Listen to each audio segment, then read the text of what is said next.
macam keinsanan tu, insan tu, tujuan dia kat bumi adalah untuk sebar kebaikan. Sebarkan kebaikan, okey. Sebarkan kebaikan, makan, serve kemanusiaan lah. Okey. Dan terus supaya nanti dekat syurga nanti kita pula diserve oleh Tuhan. Maknanya konsep dia membuat kebaikan di dunia, nanti di syurga Allah akan buat kebaikan kepada kita, beri kebaikan kepada kita.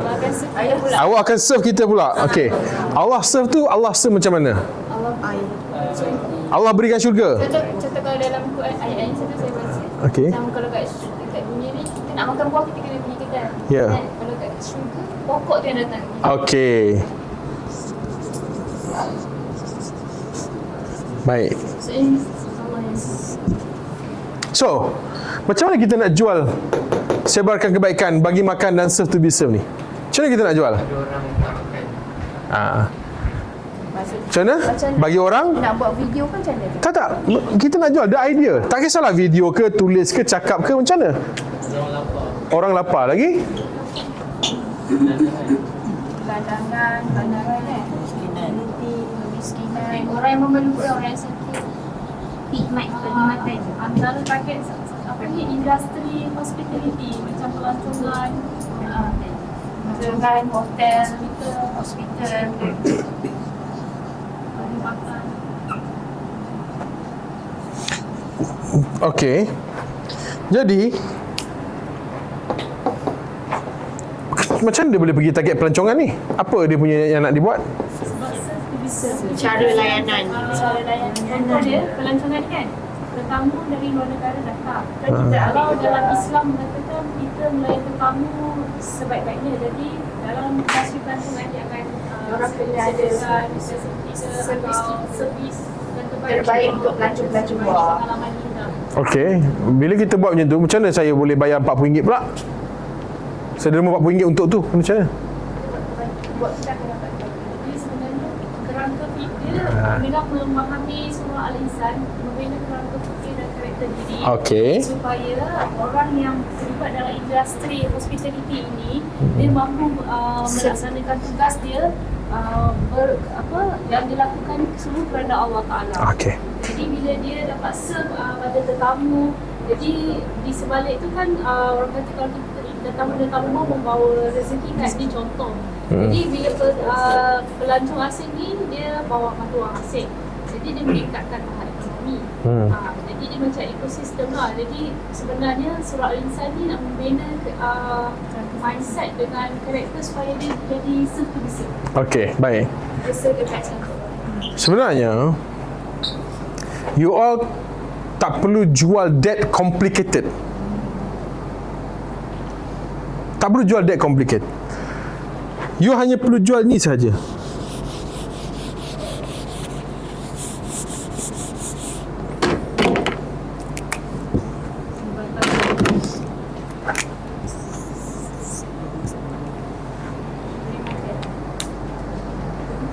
Sebarkan kebaikan dengan memberi makan. Yes. So, bagi makan ni, okay, kita tengok serve to be served. Right. Kita beli barang di kedai makan tu, kita beli barang di kedai makan tu, orang tu serve kita, betul? Dia serve kita kan? Kita bagi makan kepada orang yang miskin, orang yang tak ada makanan, gelandangan, kita serve dia, betul tak? Itu serve to be served. Simple. Jadi, dia ada dua ayat kat situ, sebarkan kebaikan. Sebarkan kebaikan. Kita boleh bawa aja, kita boleh buka satu tabung khas. Okey? Memang betul-betul untuk infak terjemahan kepada non-muslim. Pun boleh sebarkan kebaikan. So, kita jangan jual benda-benda yang complicated kepada public. Dia mesti straightforward dan difahami. By 2-3 words faham. Kalau kita jual tadi, yang puan cakap tadi, adakah salah? Tak salah. Tapi complicated. Pelancongan lah, perhotelan lah, tiba-tiba masuk hospital lah pula. Kalau nak buat di hospital, boleh. Buat apa? Infak apa? Buku cerita. buku cerita untuk anak-anak. Dia tak semestinya Quran. Dia buku cerita boleh untuk anak-anak di hospital, bahan bacaan di hospital, boleh. So ambil saja buku-buku yang dah kanak-kanak kan, banyak kan buku kanak-kanak yang tak terjual kan. Bincang je dengan dia orang, lupuskan buku tu, bagi kepada kita, kita buka sebagai package. Satu katil, satu buku. Sebarkan kebaikan bawah tu. Simple. So bulan ni kita kempen satu katil, satu buku, sebarkan kebaikan. Bulan depan kita kempen satu bungkus, satu nyawa, sebarkan kebaikan. Bulan depan kita kempen lagi, lain. So kalau kita nak buat benda tu 3-4 bulan lah. Kalau kita nak buat sebulan, kita fokus kepada satu main area sahaja. Sebab bila kita fokus, what you focus, expand. So bila kita fokus kat situ, contohnya kita nak buat minggu apa yang insan ni lah ya, kita fokus kepada kesihatan ataupun kita fokus kepada hospital. Hospital swasta kita boleh pegang, hospital kerajaan kita boleh pegang, klinik swasta kita boleh pegang, klinik kerajaan pun kita boleh pegang. So kerja kita tu teratur, terarah. Dan konten kita lebih menjual. Kita dah pergi 20 dah hospital, kita dah buat untuk 20. Menteri pun seganlah tak nak rasmikan yang ke-21. Betul tak? Menteri pun seganlah kita tak nak rasmikan 21. Tuan, tapi cabaran tahun depan lagi masa lebih mencabar ni. Sebab kita buat surah Jumaat. Surah Jumaat tu surah apa pula? Surah Jumaat tu dia target group dia pemimpin ulama dengan pengikut ataupun umat. Patah balik kepada objektif. Smart tadi. Okay, smart tadi. Objektifnya apa? Kita bawa surat tu, objektifnya apa? Surah tu objektifnya apa? Untuk apa? Kemudian kita tengok pula dengan kita punya aset kita. Realistik ke tak realistik? Sebab tu yang tajuk pertama tadi, objektif. Kalau you punya objektif tak realistik, kenapa nak buat? The idea tu tak realistik untuk dibuat, jangan buatlah. So tampal dulu idea tu di dinding idea. Bukan reject ya, tampal dulu di dinding idea. Once you nampak, okay, yang ini dah selesai, yang ini dah selesai, yang ini dah selesai, okay, kita boleh buat yang ni, dia mau buat. Jangan push sesuatu yang tim belum ready ataupun kita sendiri belum ready. Sebab kalau you push benda yang memang you tak ready nak buat, macam samalah kita lompat dalam lubang yang kita dah nampak. Dan itu membunuh semangat, tahu tak? Itu membunuh semangat. Kejap berjaya, kejap gagal, kejap berjaya, kejap gagal. Kena cari nyawa, masuk nyawa. Kena minta nyawa. Kan? Tak? Jadi benda-benda ni kita kena faham yang itu juga. So nak jual benda ni sebab you buat kempen sebulan-sebulan, so dia pendek tau. Kalau tanya saya kempen-kempen macam ni, at least 2 bulan. Dapatkan sponsorship, dapatkan ni 2 bulan. Dia ada ruang untuk kita bernafas. 30 hari ni pendek betul. Saya cakap tu terang. Maksudnya kempen ni, contoh macam yang tadi tuan bagi tahu tu kan, satu buku, satu nyawa, contoh kita road ke buku anak. So buat kempen. Ya. Masa bagi tu, Malaysia Kot Awa buat kempen. benda tu boleh dibuat. Tapi masa yang Quran our first tu kita macam kita bagi roti kan, buat puasa kan, bagi air macam tu. Bagi. Okey, dia ada dua isu pula kat sini. Yang kita bagi satu, siapa yang tahu kita bagi? Tak adalah. Yang kena ingat kita organisasi, kita bukan buat amal untuk diri kita. Kita buat amal supaya orang tahu, supaya orang menyumbang kepada kita, betul tak? Kita buat tapi tak ada orang tahu. Apa yang jadi? lah maksudnya.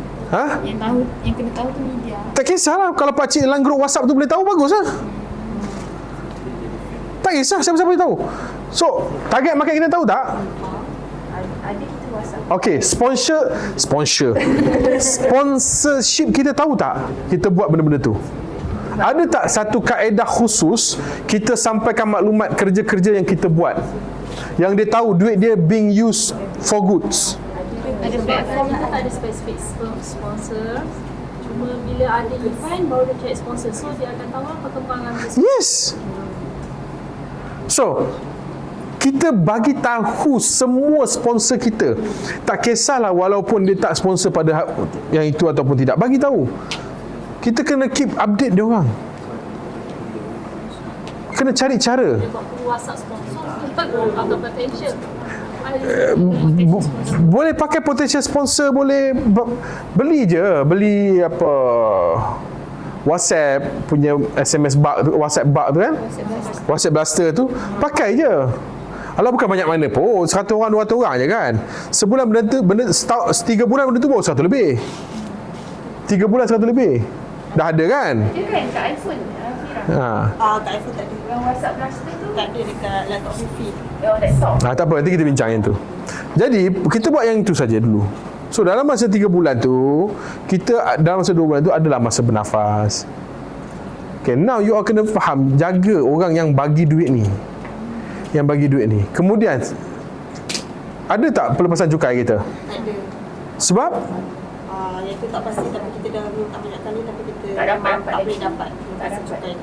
Kenapa tak dapat? Itu saya tak pasti. Kita tanya management. Proses lah. Pasti. Patutnya senang pelepasan cukai ni. Kena check balik dengan dia orang. Kita kan banyak free kan, banyak benda free. Baru nak minta yang Check masa tu. Okey. Tak apa. Itu kemudian. Yang ni. Real data. Okey. Selepas event, setiap event mesti ada satu gerakan yang mengumpulkan maklumat. Mesti. At least dia berlaku dalam masa 2 minggu. Kita perlukan at least 10% data daripada total participant, at least. Kalau 1,500 orang, kita wajib ada sekurang-kurangnya 150 feedback. Wajib. Kalau tidak, kita tak boleh nak bagi rating kepada event kita. 10% daripada total business. Yes, 10% daripada total footfall. Footfall ni orang yang datang lah. Of course kita akan shot sendiri. Saya tengok konten semua banyak, tapi semua shot sendiri. Konten tu dah bagus, tapi konten tu constant shot sendiri. Maksudnya dapatkan feedback yang join tu. Ya, dia datang. dia orang setakat interview berapa orang je. Untuk Tapi isi kalau survey untuk form. mesti kita buat tahun lepas kita blast kat WhatsApp. Kita baru dapat. No. Dia tak boleh blast. You have to call. Ya, Ataupun isi form ke ataupun call. Call tu. By call. Direct call. manual. Memang kena manual. Kita dah ada form kita, dia stick. The difference adalah dia tak prepare untuk jawab soalan. So mana spontan lah. Yes. Kalau lepas event tu terus orang interview. Itu tak dapat 150 orang. Pening kita nak interview. Itu beberapa orang jadi. Dia punya cara simple je. Kita buat satu Google Form. Dalam Google Form tu ada 8 ataupun 10 soalan yang kita nak tanya. Okey, semua orang isi Google Form yang itu. Masa you call tu, you tanya based on that Google Form saja. Kemudian you type jawapan dekat situ. Alah, kalau 150 orang, sini ada berapa orang? Orang 34 orang je. Seorang 10 je. Seorang 50 nombor je. Tak efektif ke kalau kita distribute Tak. physical form? Tak. Kalau kod bagus tak Tak. Dia kalau nak buat yang macam itu untuk kita agensi. Agensi nak sugar coating, kita akan buat macam tu. Tapi you all bukan agensi. You adalah yayasan. You nak tahu betul-betul apa yang kena diperbaiki. Agensi dia akan buat begitu puan. Sebab tu agensi dia akan bagi sugar code, dia akan bagi sugar code lah. Dia akan bagi QR code, akan bagi form. Sebab dalam form tu, jawapan tu boleh dibincangkan. You okey tak yang tadi yang? Kalau you okey, I okey je. I okey. Ini pun okey. Faham tak maksud saya? Dalam organisasi yang betul, kita tak akan buat begitu. Kita akan call sebab itu adalah spontaneous. Tak pernah dengar orang follow up macam tu selepas ni. Puan tak pernah dengar sebab bukan dalam industri puan.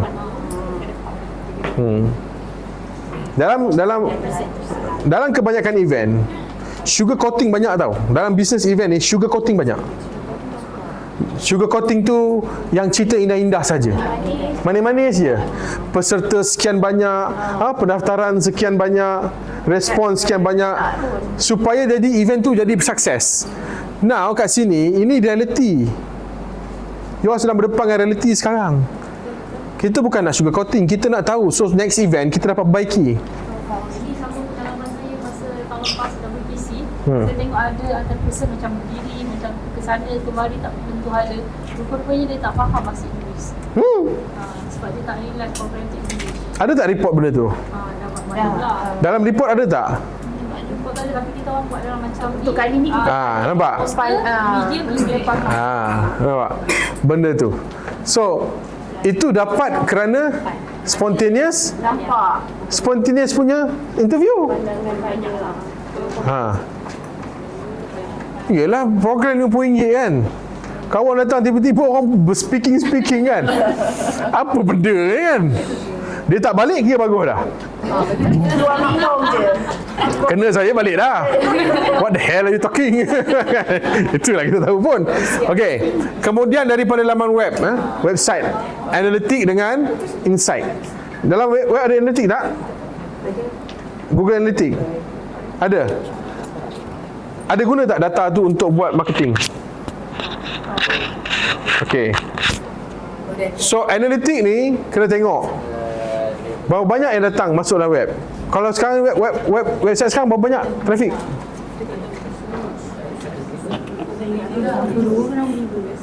Tak check lagi. Dia check balik. PC ke kat Rawat? Baru PC. Yang tu saya tak tahu. Kena tanya. Okay. Sebab kita orang tak tahu website tu. Kita orang just baru belajar daripada developer kita orang. Sebab itu kita ajar kita orang macam mana nak tengok analitik berapa banyak yang masuk. Okay. Ini baru buat muncul kan. APR. Ada orang tak dekat sini. Dia upload soalan. Orang luar negara ke orang luar? Tak orang luar. Memang tak ada training lepas tu provided ke macam mana? Dia ada training tapi dia ajar yang betul-betul kami nak tahu Basic. sebab basic.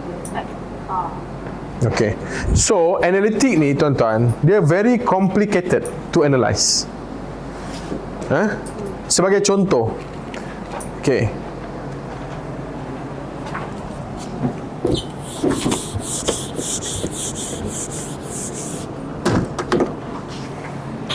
Sebagai contoh, kita buat iklan. Katalah iklan kita buat video. Okay.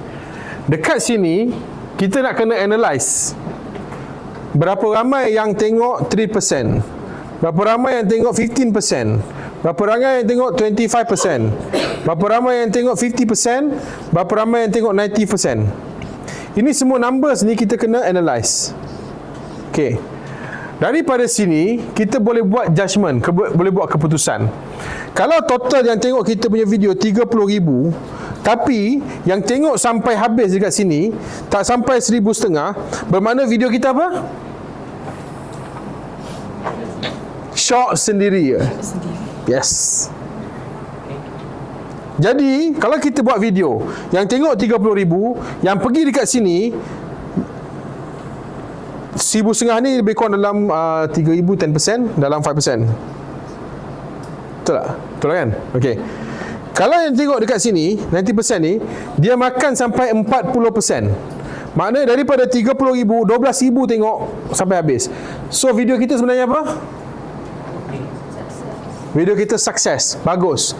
Jadi apa yang kita nak buat dengan maklumat ni? Okey, kita tahu video A tak bagus, video B bagus. Apa yang kita nak buat dengan maklumat tu? Tengok konten apa yang kita lakukan. Video itu yang B. Exactly. Kita cuma duplicate yang B saja. Kalau kita tak ada data ini, tak boleh analyse, tak tahu nak analyse macam mana, apa yang kita akan buat? Ui, banyaknya view. Lepas tu tak video apa-apa kita letak balik. Bukan nak follow up dengan video yang betul tu. Study balik. Ui, banyaknya view. Alhamdulillah rezeki. Tak jadi, tuan-tuan. Dalam ni semua ada. Ciri-cirinya ada semua. So nanti bila kita dah buat video, bila kita dah buat video, katalah video ni adalah video B. So kita akan buat video B, kita akan cuba duplicate jadikan dia video C, betul tak? So B dengan C ni nanti kita tengok, yang B masih bagus lagi lah. Bermakna kita kena cari macam mana nak buat B ni. Dan dia ada ciri-ciri dia. Bila kita breakdown, kita kena breakdown 5 benda. Untuk video kita kena breakdown 5 benda. Nombor 1 dia punya hook. Nombor 2 dia punya content. Nombor 3 dia punya deliver. Okey. Nombor 4 dia punya timing. Dan nombor 6 dia punya closer. Okey. So 5 ni kita kena susun. Video B, hook dia apa kita pakai? Video B, konten dia apa kita pakai? Konten video C, video B, macam mana kita deliver, pukul berapa kita deliver? Ini semua data-data yang you kena analyse supaya you boleh buat benda tu berulang kali.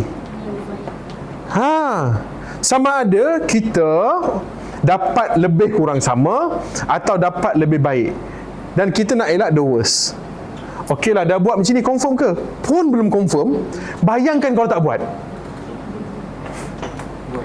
Sebab tu, kalau kita buka dekat dalam TikTok kita sekarang ni kan, yang Quran Convention ni, you boleh nampak dengan jelas video-video mana yang pergi dan ciri-ciri itu. You boleh nampak dengan jelas. Masa saya buka tu, saya cakap terus dengan Tuan Ali, kita tengoklah video. Semua video yang tak ada intro semua pergi. Kenapa video yang ada intro tak pergi? Intro kau orang 8 saat tahu.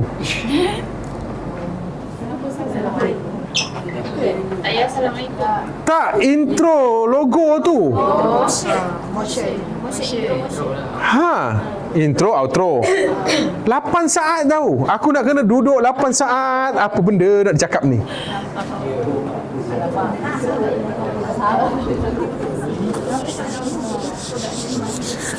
Kita ada 3 saat sahaja untuk tarik mata orang. 3 saat tu adalah critical factor untuk orang tengok video kita atau orang tinggalkan video kita. First impression, critical factor, hook, macam-macam lah dia panggil. Kalau tanya saya personally, saya sebut satu je, stopper. Senang, nak suruh orang berhenti tengok. Kan, kau sebutlah hook ke, hit ke, hard ke, yang penting dia stop. Macam mana nak bagi dia stop? Kau buatlah benda tu. Jadi nak tak nak, kita kena pandai analyse. Kalau tidak, kita takkan dapat buat. Okey? Jelas? Kita makan pukul apa? 12 ke 12.30? Tak, nak kena ikut timing. 12.30, okey. Baik. So, gabungkan semua maklumat ini untuk mencerita deskripsi terperinci avatar anda. Ini contoh lah.